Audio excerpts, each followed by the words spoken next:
إن الحمد لله نحمده ونستعينه ونستغفره ونعوذ بالله من شرور أنفسنا وسيئات أعمالنا من يهده الله فلا مضل له ومن يضلل فلا هادي له وأشهد أن لا إله إلا الله وحده لا شريك له وأشهد أن محمدا عبده ورسوله اللهم صل على محمد وعلى آل محمد كما صليت على إبراهيم وعلى آل إبراهيم إنك حميد مجيد اللهم بارك على محمد وعلى آل محمد كما باركت على إبراهيم وعلى آل إبراهيم إنك حميد مجيد. Melanjutkan kajian kita tentang sunnah Nabi Sallallahu Alaihi Wasallam dalam keseharian dari bangun tidur sampai tidur lagi.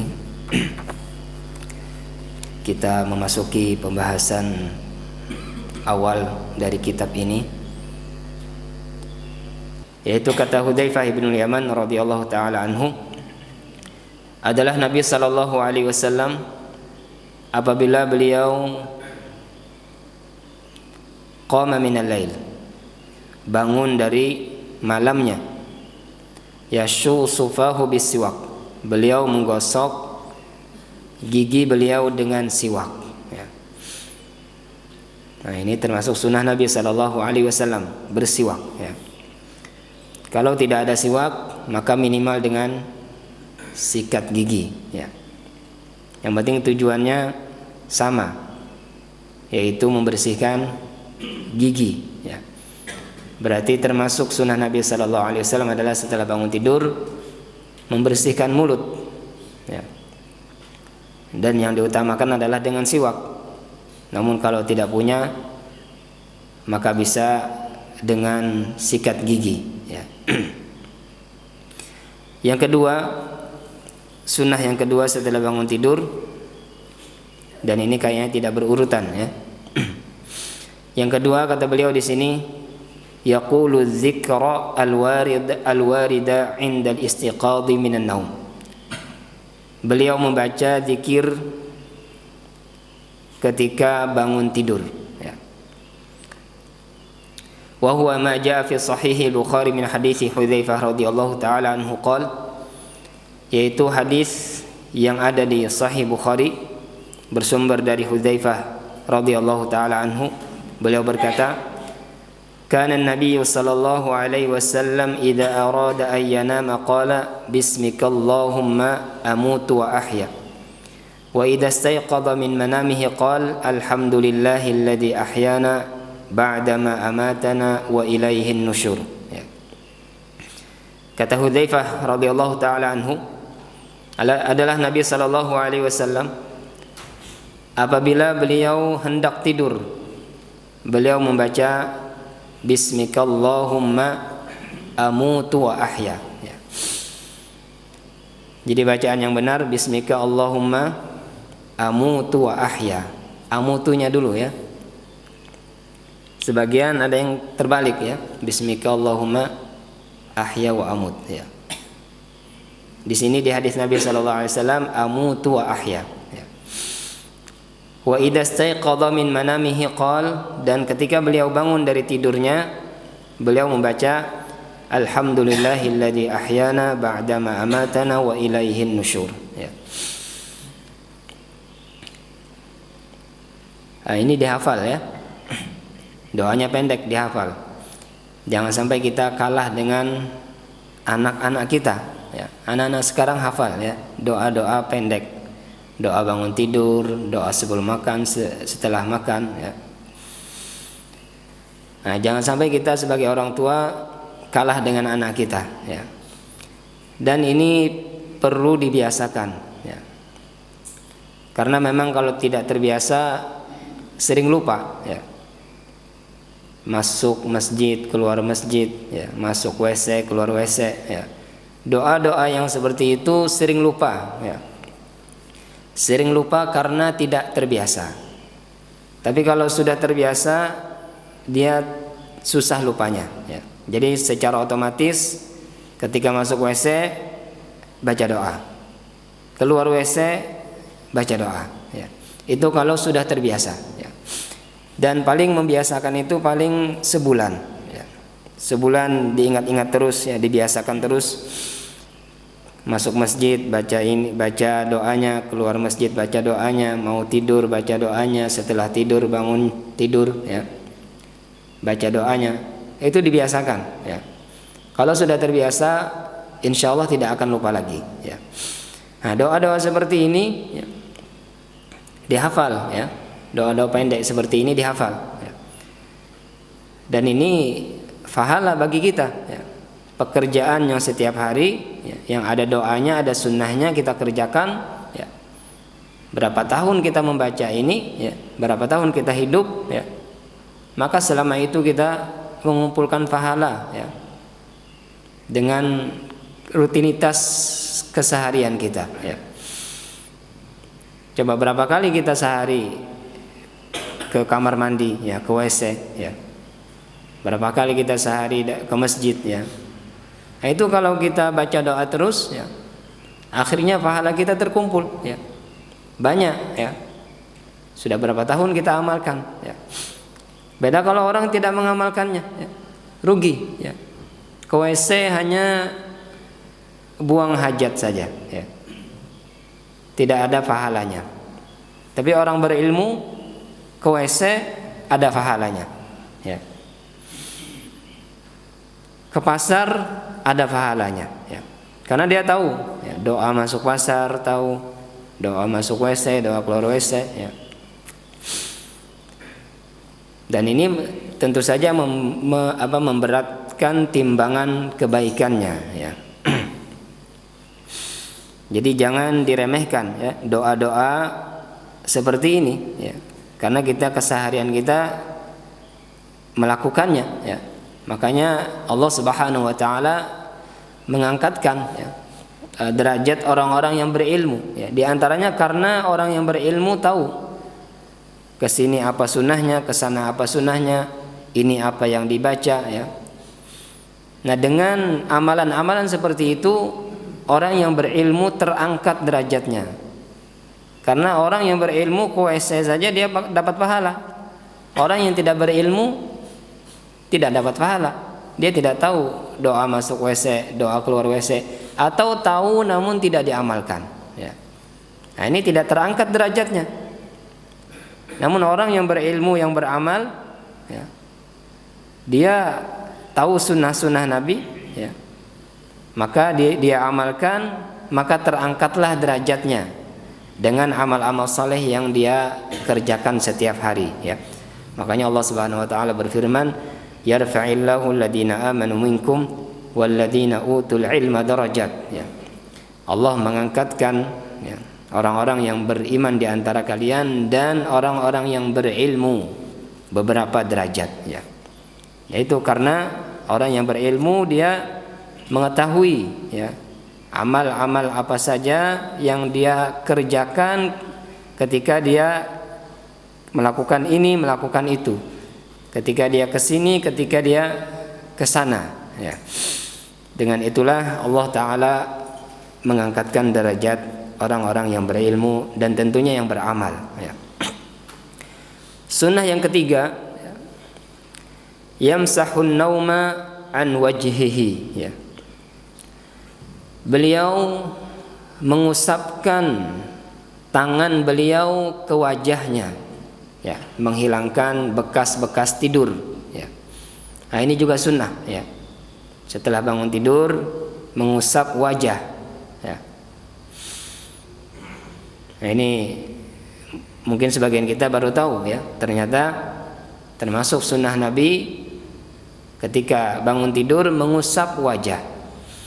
Yang keempat, wa yanzuru ilas sama, dan melihat ke langit ya.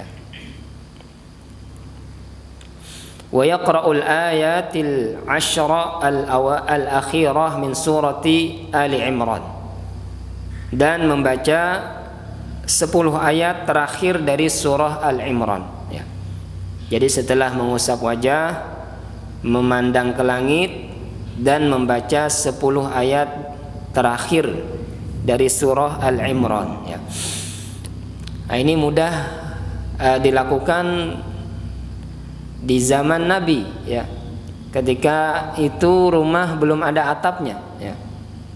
Sekarang rumah semua baik di negara kita atau di negara Arab ya, semuanya pakai atap ya. Jadi kalau mengamalkan ini keluar rumah dulu ya. Memandang ke langit ya. Nah, ini bersumber dari 3 sunnah ini, yaitu mengusap wajah, memandang ke langit, dan membaca 10 ayat terakhir surah Al-Imran. Ini ada di hadis Ibnu Abbas radhiyallahu taala anhuma ya, yang diriwayatkan oleh Imam Bukhari dan Muslim. Kata Ibnu Abbas radhiyallahu taala anhuma, annahu bata lailatan 'inda Maimunah zaujin Nabi sallallahu alaihi wasallam wa hiya khalatuhu, fattaja'tu fi 'ardil wisadah wattaja'a Rasulullah sallallahu alaihi wasallam wa ahluhu fi tuliha. فنام رسول الله صلى الله عليه وسلم حتى إذا انتصف الليل أو قبله بقليل أو بعده بقليل. استيقظ رسول الله صلى الله عليه وسلم فجلس يمسح النوم عن وجهه بيده ثم قرأ العشر الآيات الخواتم من سورة آل عمران ثم قام إلى شن معلقة فتوضأ منها فأحسن وضوءه ثم قام يصلي ya. Jadi di hadis ini Ibnu Abbas radhiyallahu taala anhuma pernah nginap ya, bermalam di rumah Maimunah, istri Nabi sallallahu alaihi wasallam. Dan Maimunah ini adalah bibi beliau, bibi Abdullah bin Abbas ya. Bibi mahram atau tidak? Mahram ya, bibi mahram. Jadi boleh berjabat tangan dengan bibi ya. Bibi di sini, kholah di sini adalah saudari ibu ya. Kalau ammah ya, itu saudari bapak ya. Jadi bahasa Arabnya beda antara bibi dari bapak, bibi dari ibu ya. Bibi dari bapak itu ammah ya. Bibi dari ibu khalah ya. Dua-duanya mahram ya. Dua-duanya mahram ya. Kalau kita dengan suami bibi, kita dengan istri paman ya, mahram atau tidak? Tidak ya. Kita dengan istri paman kita bukan mahram. Jadi tidak boleh kita berjabat tangan dengan istri paman kita ya. Dengan bibi kita boleh, dengan paman kita jelas boleh, sama-sama laki-laki. Dengan istri paman kita tidak boleh ya. Karena dia bukan mahram kita ya. Jadi harus kenal mahram ya. Mahram itu kaidahnya adalah orang yang tidak boleh kita nikahi selama-lamanya. Itu kaidahnya ya. Mahram yang kita boleh berjabat tangan ya, yang bisa menjadi teman safar ya,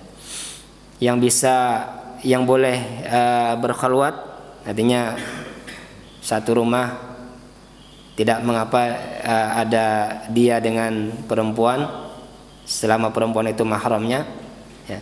Yaitu orang yang tidak boleh kita nikahi selama-lamanya ya. Itu mahram ya. Adapun yang sementara saja tidak boleh dinikahi sementara saja, itu bukan mahram ya. Seperti ada istri ya, ada ipar. Nah, punya ada ipar perempuan, itu kan nggak boleh dinikahi ya, karena kakaknya sudah kita nikahi.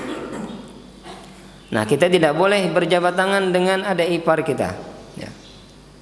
Walaupun dia tidak boleh dinikahi, namun tidak boleh dinikahinya sementara saja. Sementara kakaknya masih jadi istri kita ya. Nanti kalau kakaknya sudah meninggal atau cerai, baru boleh dinikahi ya adiknya. Maka itu bukan mahram ya, tidak boleh berjabat tangan dengan adik ipar, tidak boleh berdua-duaan dengan adik ipar ya. Nah, bagi orang yang tinggal bersamaan dalam satu rumah, ini harus diperhatikan. Auratnya pun sama dengan aurat orang lain ya. Aurat adik ipar itu sama dengan aurat orang lain. Kalau kita di Indonesia ya, banyak yang tidak tahu ya. Seakan-akan adik ipar itu seperti adik kandung ya. Adik kandung istri kita, tapi bukan adik kandung kita ya. Dia bukan mahram. Nah, ini Maimunah istri Nabi SAW ini adalah bibinya Ibnu Abbas ya. Sehingga Ibnu Abbas boleh-boleh saja beliau nginap di rumah bibi beliau ya.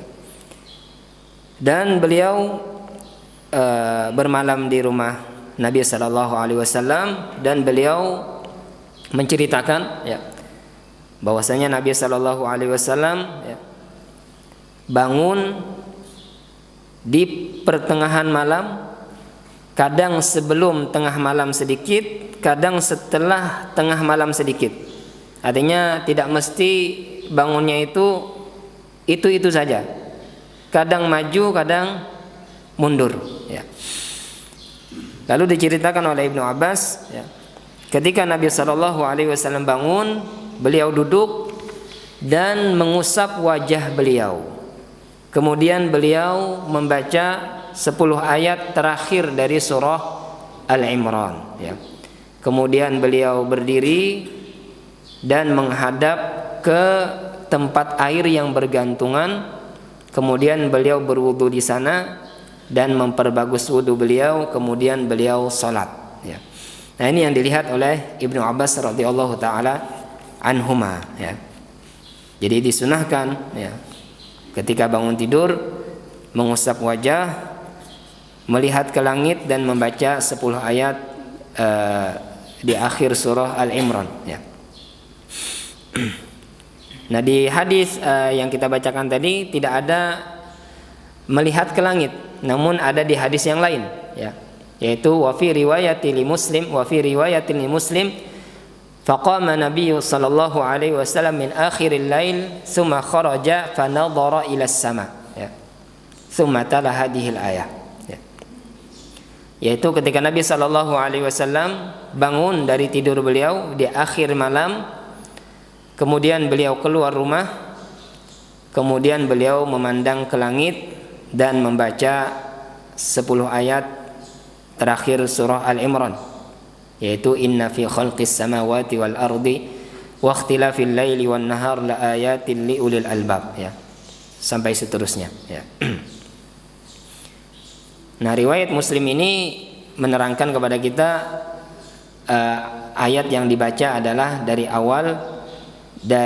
awal ayat inna fi khalqis samawati wal ardi wa ikhtilafil laili wan nahar la ayatin li ulil albab. Dari situ ya bacanya. Kemudian sunnah yang keenam setelah bangun tidur, ghuslul yadaini salasa ya, yaitu mencuci tangan 3 kali ya. Ini sunnah Nabi SAW setelah bangun tidur mencuci tangan 3 kali ya. Jadi jangan langsung berkumur-kumur atau jangan langsung makan ya. Ketika sahur ya, cuci tangan dulu 3 kali.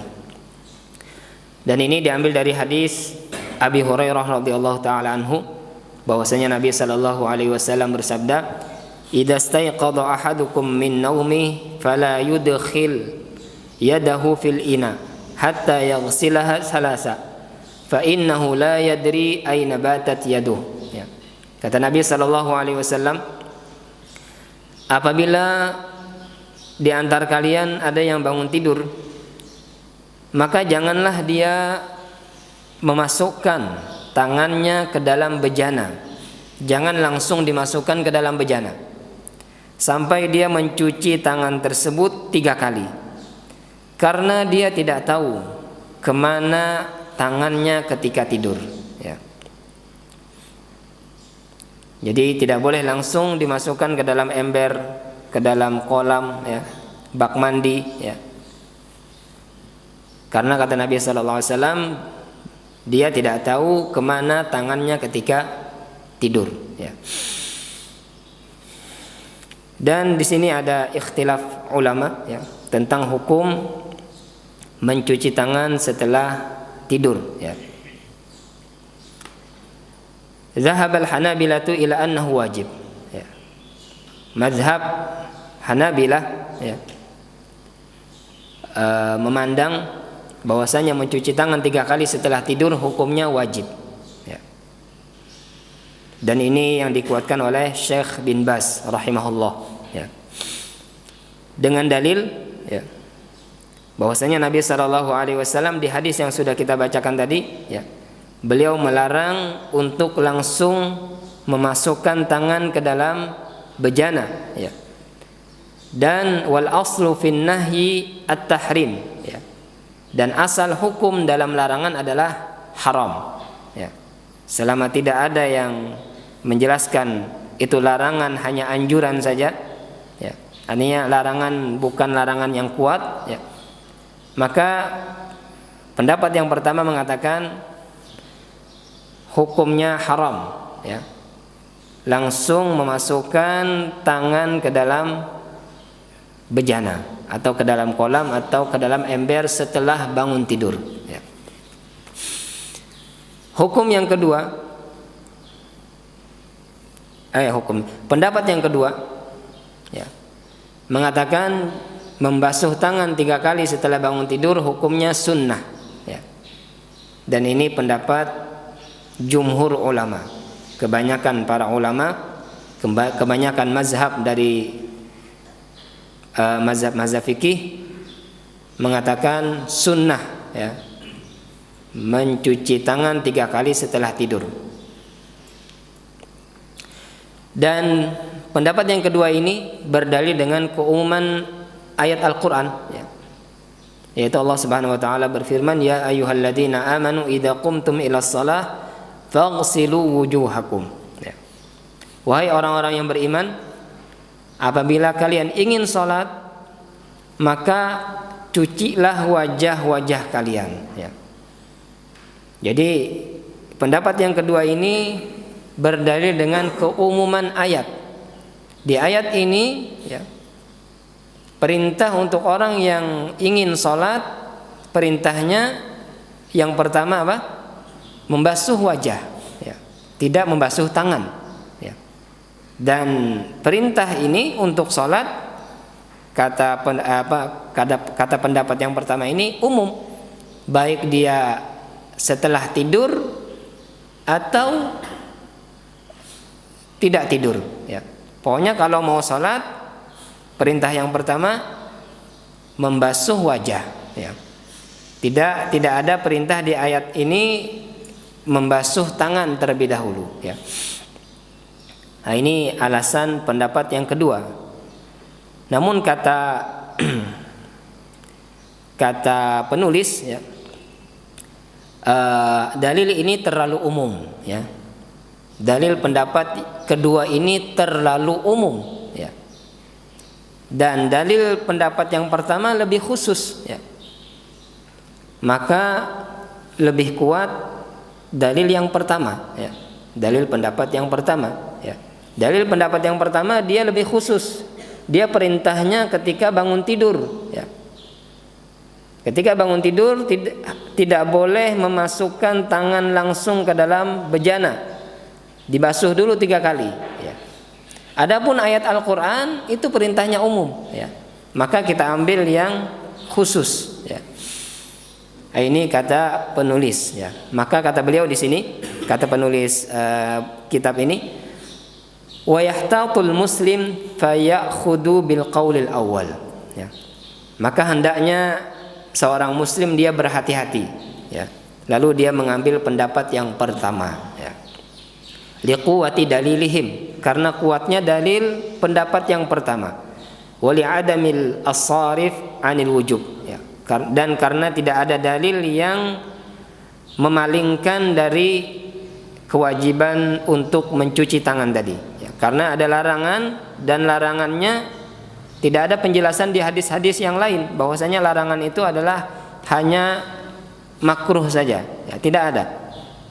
Maka dikembalikan ke hukum asal larangan. Al aslu fin nahyi at-tahrim, ya.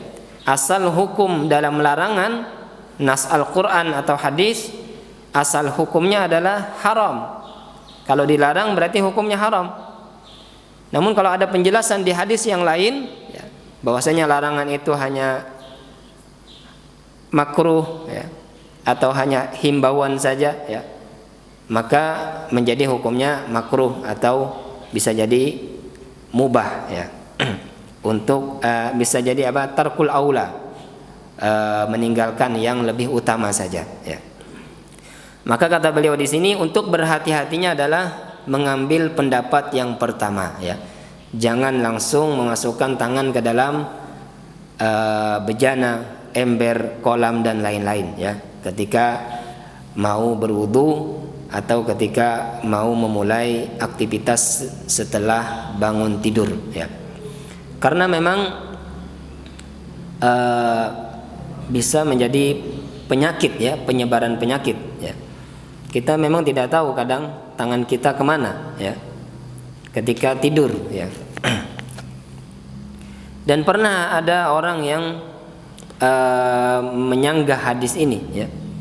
Dia tidak terima hadis ini, kata dia, saya tahu tangan saya ketika saya tidur, ya.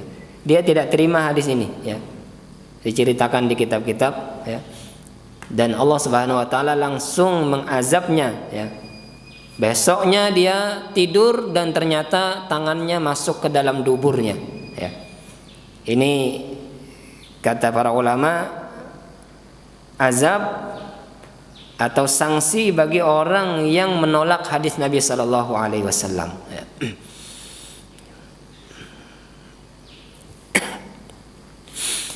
Sunnah yang ketujuh, ya, setelah bangun tidur, al-istinsyaq wal istinsar bil ma' salasa, yaitu berkumur-kumur dan memasukkan air ke dalam hidung 3 kali, ya.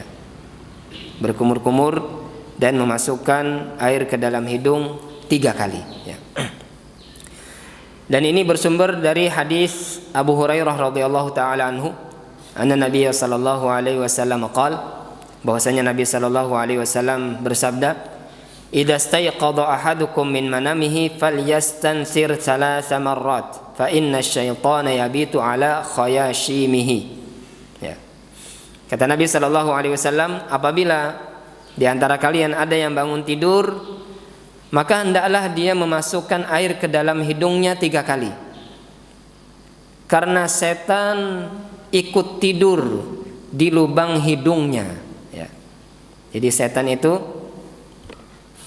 tidur di sini, ya, kata Nabi sallallahu alaihi wasallam, ya. Jadi kalau kita memasukkan air ke dalam hidung, ya, maka hilanglah setannya, ya. Dan di sini juga ikhtilaf para ulama, ya, tentang hukum memasukkan air ke dalam hidung berkumur-kumur setelah bangun tidur, ya. Pendapat yang pertama mengatakan sunnah, ya. Ini dilakukan dan hukumnya sunnah, ya. Karena sabda Nabi sallallahu alaihi wasallam yang sudah kita bacakan tadi, ya. Dan alasannya, ya, kenapa sunnah? Karena tidurnya setan di sini, ya, itu tidak membuat najis, ya.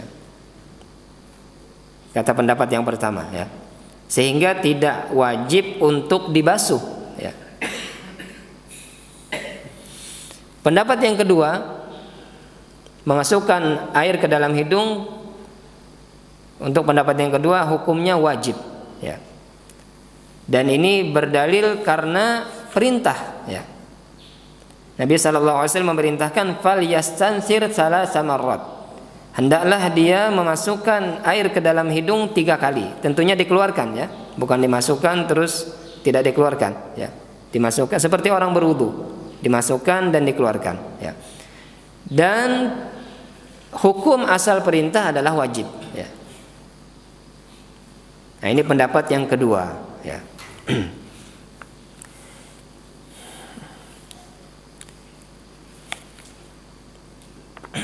Dan di sini ada beberapa faedah juga tentang hadis yang kita bacakan tadi, tentang kata Nabi sallallahu alaihi wasallam, fa inna syaitana yabitu ala khayashimihi, ya. Karena setan dia ikut tidur di lubang hidungnya, ya. Di sini ada ikhtilaf para ulama, apakah betul-betul setan secara hakikat tidur di sini ataukah tidak, ya. Di sini dikatakan inna bayat asyaitan laisa haqiqatan wa innal muradu bihi ma yakunu fil unfi min ada yuwafiqu syaitan, ya. Dikatakan di sini, ya, bahwasanya tidurnya setan di lubang hidung itu tidak secara hakikat, ya. Ini ada yang mengatakan seperti itu, ya. Namun maksudnya adalah gangguan yang ada, sesuatu yang disukai oleh setan, ya. Jadi ketika kita tidur, ya, di sini ada kata-katanya aza, ya, penyakit atau gangguan yang ada di sini, ya. Nah, itu disukai oleh setan sehingga memberatkan tidur kita atau berat kita untuk bangun tidur, ya. Nah, ini sesuatu yang disukai oleh setan, ya. Ini pendapat yang pertama yang mengatakan bahwasanya itu bukan setan secara hakikat. Yang kedua yang mengatakan huwa ala dhahirihi, ya. Yaitu maksud hadis tadi, kata pendapat yang kedua, itu benar-benar setan, ya. Wa anna syaitana yabitu haqiqatan, ya.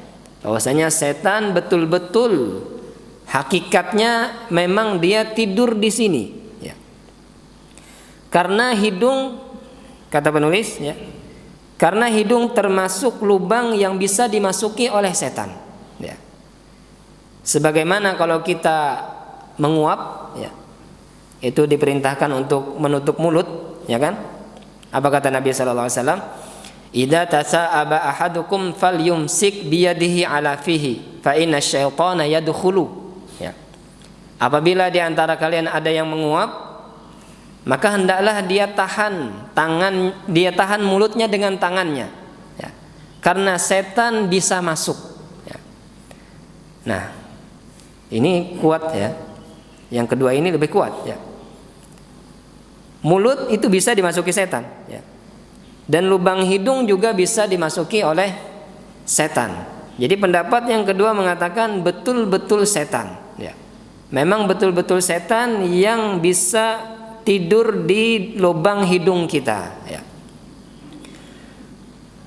Dan ini dikuatkan oleh dalil tentang menguap tadi, ya. Dan juga dikuatkan oleh dalil, ya, ada orang yang tidur sampai subuh, ya. Lalu diadukan kepada Nabi sallallahu alaihi wasallam, ya. Lalu kata Nabi sallallahu alaihi wasallam, dia itu telinganya dikencingi setan, ya. Ya, di hadis lain ada orang yang tidur sampai subuh tidak bangun-bangun, ya. Dilaporkan kepada Nabi, lalu kata Nabi apa? Telinganya dikencingi setan. Artinya lubang telinga, lubang hidung, lubang mulut ini bisa dimasuki oleh setan, ya.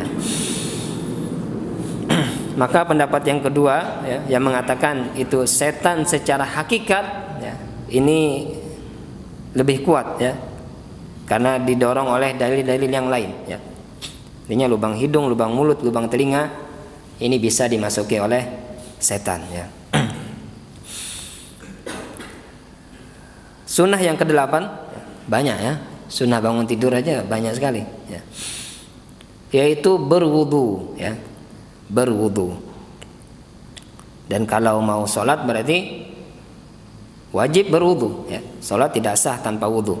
Namun kalau tidak sholat pun sunnahnya bangun tidur berwudu, ya. Li hadits Ibnu Abbas radhiyallahu taala anhuma, misalnya orang haid, ya. Orang haid kan enggak sholat. Bolehkah dia berwudu? Boleh, ya. Orang haid boleh dia berwudu, ya, untuk mengamalkan hadis ini. Karena hadis Ibnu Abbas radhiyallahu taala anhuma al-mutaqaddim yang telah lalu, ya.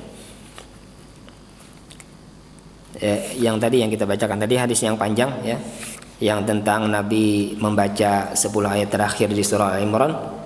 Beliau ketika bangun tidur mengusap wajah dan mendekati gantungan air tadi, dan beliau berwudu, habis itu salat. Nah, itu dalil untuk sunnah yang ke-8 ini, yaitu setelah bangun tidur disunnahkan juga untuk berwudu, ya.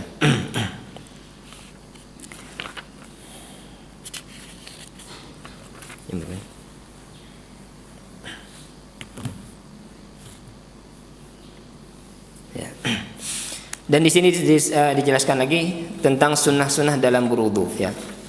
Jadi menyambung tentang wudu, beliau juga menjelaskan tentang sunnah-sunnah dalam berwudu, ya. Sunnah ketika berwudu adalah bersiwak, ya. Yang pertama adalah bersiwak. Jadi setelah bangun tidur bersiwak. Ternyata ketika berwudu juga disunahkan bersiwak, ya. Karena ada hadis Nabi sallallahu alaihi wasallam, laula an asyqa ala ummati la amartuhum bisiwak ma'a kulli wudu, ya. Jikalau tidak memberatkan umatku, ya, niscaya aku akan wajibkan mereka untuk bersiwak setiap kali berwudu, ya. Nah, ini kan perintahnya tidak wajib jadinya.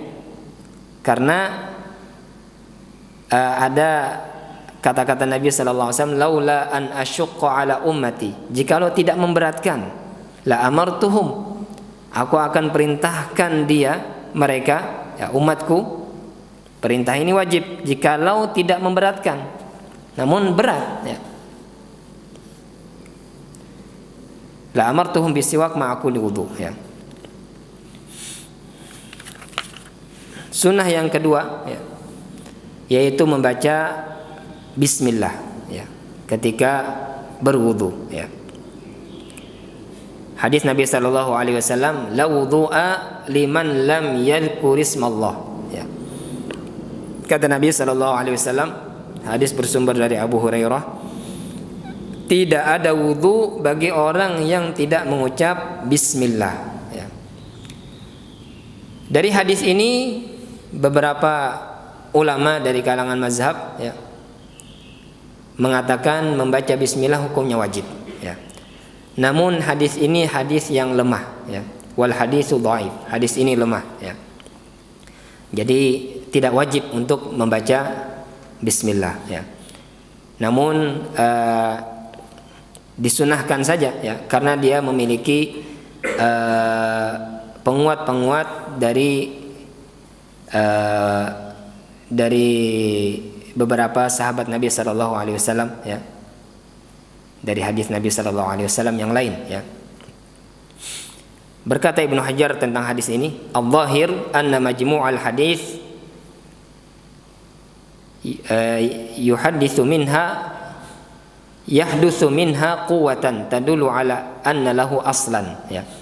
Bahwasanya kumpulan hadis-hadis tentang membaca bismillah sebelum berwudu, ya, dikumpulkan hadis-hadis tersebut itu menjadi kuat, ya, yang menunjukkan membaca bismillah sebelum berwudu itu memang ada dalilnya, ya. Namun semuanya, kebanyakannya adalah hadis-hadis yang dhaif. Namun kalau dikumpulkan saling menguatkan di antara hadis-hadis tersebut, maka bisa dijadikan hukumnya sunnah, ya. Wa in ihtujja bil hadits fa innahu yuhmalu 'ala al-istihbab, ya. Kata beliau, jadi jika berhujjah dengan hadis tersebut, hadis-hadis yang sudah dikumpulkan tentang membaca bismillah sebelum berwudu, maka hadis-hadis tersebut diarahkan kepada istihbab, ya, kepada anjuran sunnah mengucap atau membaca bismillah sebelum berwudu, ya. Yang ketiga, sunnah sebelum berwudu adalah ghuslul kaffaini thalatha, ya. Mencuci telapak tangan 3 kali, ya. Dan ini juga bersumber dari hadis Nabi sallallahu alaihi wasallam, yaitu hadis Utsman radhiyallahu taala anhu. Hadisnya panjang ya, yang menceritakan tentang wudu Nabi sallallahu alaihi wasallam secara sempurna. Di dalamnya ada Nabi sallallahu alaihi wasallam faghassala kaffaihi salasa marrat. Nabi sallallahu alaihi wasallam mencuci telapak tangan beliau 3 kali ya. Yang keempat ya, yaitu mendahulukan yang kanan dalam membasuh tangan dan kaki ya. Jadi ini sunnah dalam berwudu, yaitu mendahulukan yang kanan, habis itu baru yang kiri, baik ketika membasuh tangan atau membasuh kaki. Dan ini juga bersumber dari hadis Nabi sallallahu alaihi wasallam ya. Kata Nabi sallallahu alaihi wasallam, "Idza tawadda'tum fabda'u bi ayaminikum." Ya.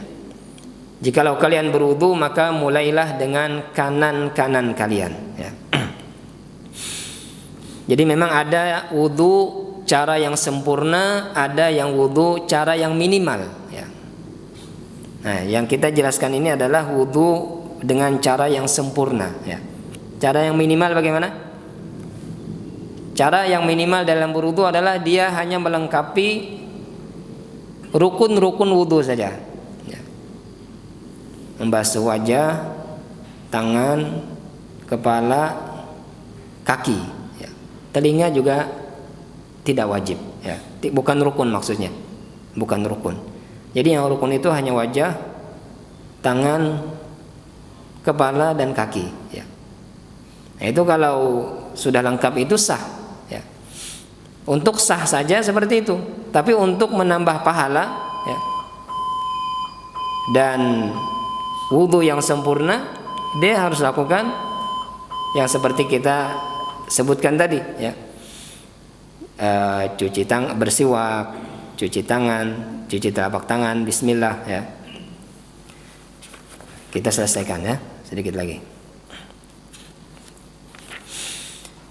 Sunnah yang kelima ya, berkumur-kumur dan beristinsyak ya, ketika berwudu ya. Dan itu hadis Nabi sallallahu alaihi wasallam juga di hadis Utsman, hadisnya panjang ya. Yang keenam, bersungguh-sungguh dalam berkumur-kumur ya. Artinya dimasukkan mulut dan diputar airnya di dalam mulut ya, bukan hanya memasukkan lalu langsung dikeluarkan ya. Jadi dia bersungguh-sungguh dalam berkumur-kumur ya, dimasukkan dan diputar-putar ya. Apa bahasanya ya kumur-kumur lah ya, dibersihkan di lubang-lubang gigi dan gusi dan lain-lain, diobok-obok ya airnya di dalam mulut, habis itu baru dikeluarkan. Dan ini khusus bagi orang yang tidak berpuasa ya. Kalau berpuasa, kata Nabi sallallahu alaihi wasallam, tidak seperti itu ya. Sabda Nabi sallallahu alaihi wasallam, asbighil wudu, sungguh-sungguhlah dalam berwudu, wa khallil bainal asabi', dan selah-selahilah di antara jari, wa baligh fil istinsyak, dan bersungguh-sungguhlah dalam berkumur-kumur, illa an takuna sha'ima, kecuali kamu sedang berpuasa ya. Jadi kalau berpuasa sedang-sedang saja ya, hanya memasukkan saja lalu dikeluarkan ya. Berarti boleh enggak orang berpuasa berkumur-kumur? Boleh ya. Orang yang berpuasa boleh dia berkumur-kumur, namun tidak bersungguh-sungguh ya, hanya sekedar saja ya.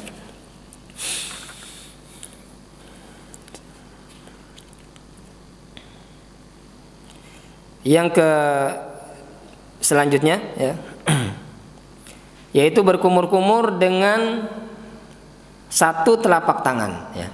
Nah, ini cara yang dipraktekkan oleh Nabi sallallahu alaihi wasallam, yaitu beliau berkumur-kumur min kaffin wahidah, dari satu telapak tangan ya. Jadi satu telapak tangan saja ya. Berkumur-kumur langsung beristinsyak ya. Yang kedelapan, mengusap kepala sesuai dengan cara yang sunnah ya. Jadi mengusap kepalanya sesuai dengan cara yang dipraktekkan oleh Nabi, yaitu dibasahi tangan ya, habis itu dari depan diputar dikebelakangkan, habis itu dikembalikan ke depan lagi, ya. Seperti itu cara mengusap kepala, ya. Selanjutnya yang ke-9 yaitu membasuhnya 3 kali 3 kali, ya. 3 kali 3 kali. Ini sunnah, ya. Jadi basuhan pertama itu rukun, ya. Nah, itu rukun. Kalau sudah mengenai air semua berarti sudah sah. Kalau ditambah lagi berarti sunnah, ya. Yang kedua, yang ketiga sunnah. Namun kalau basuhan pertama tidak sampai, airnya tidak sampai ke seluruh wajah atau ke seluruh tangan, maka basuhan yang kedua wajib, ya. Misalnya basuhan pertama karena airnya sedikit hanya sampai sini saja, sini masih kering, maka basuhan kedua bukan sunnah hukumnya. Basuhan kedua dia wajib karena dia menyempurnakan yang rukun, ya. Rukunnya belum sempurna, ya. Maka dia basuh lagi yang kedua. Kalau airnya sedikit berarti dia tinggal basuh dari sini saja, ya. Dia harus irit airnya mungkin, ya.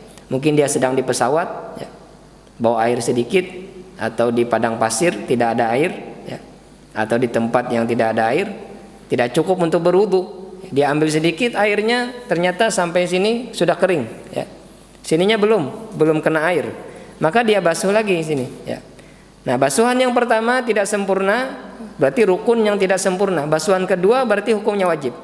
Namun kalau basuhan yang pertama sempurna, ya, sudah sempurna, basah semua, berarti basuhan yang kedua, yang ketiga hukumnya sunnah dan tidak boleh lebih daripada 3 kali, ya.